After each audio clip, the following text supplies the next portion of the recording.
Thanks for starting your day with First News Today. I'm Cody Holmgren. Good morning. I'm Donna Pittman. We will bring you your 9 things to know in a moment. First, though, we say good morning to Nick Bender, who has a quick check of your forecast and really the nowcast if we look behind you. Yeah, that's right. Painted in green. Today's a first look weather impact.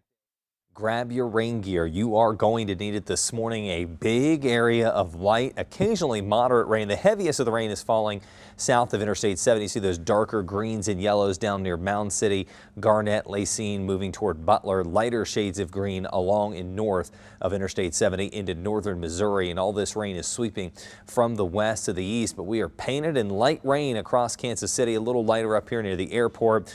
Relatively heavier south of Interstate 70 from Overland Park, Lenexa across state line to the Triangle, Lee Summit and Blue Springs. And this light rain is going to last through much of this morning's drive. So about through 9 o'clock here in Kansas City, plan on light rain, wet roads, and probably just a little bit of a slower drive. And then this afternoon, we won't have as much rain, but there will still be pop-up showers and a few thunderstorms, slow moving from north to south across the region. Cody. Nick, thank you. Here are 9 things to know this morning. There's a new chapter in the stadium saga. Kansas City Royals confirm reports an affiliate of the team bought up the mortgage of the Hesperia campus in Overland Park, the old home of Sprint. Despite that, the Royals say they continue to explore all options for the future of their stadium on both sides of the state line. You can watch our reporting online at KNBC.com. A man and a woman are dead after being shot in a driveway in southeast Kansas City. This happened last night around 9 o'clock. Now, police say they were called to East 96th Street in Fremont on a shooting there.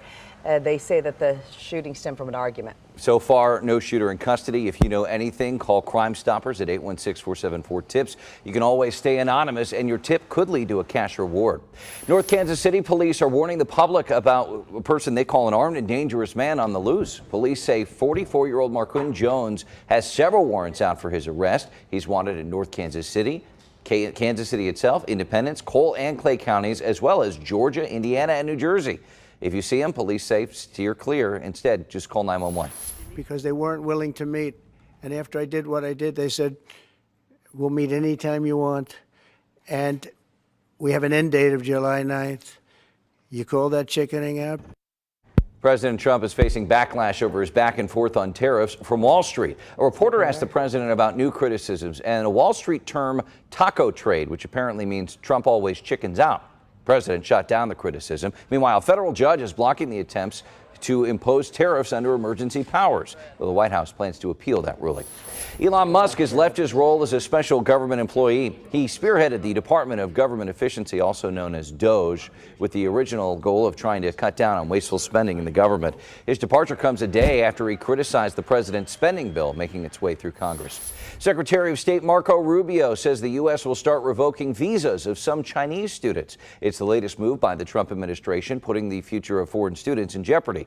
China is the second largest country when it comes to sending students to the U.S. During the 2023-24 school year, more than 270,000 international students in the U.S. were from China. And the Kansas City Chiefs wrap up their first week of OTAs today. We expect to hear from head coach Andy Reid and players. They'll have 2 more weeks of OTAs before mandatory minicamp and, of course, training camp in July near St. Joe. And playoff baseball is underway in both Kansas and Missouri. Several teams are working to take home a state title, including Olathe West, Mill Valley, Blue Valley, and many more. Tonight's the return of Hot Country Nights. The Power and Light District Wyatt Flores will be performing. Doors open at 6. If you're under 18, you have to bring a parent or guardian along. You can buy tickets for the concert through the Power and Light District's website.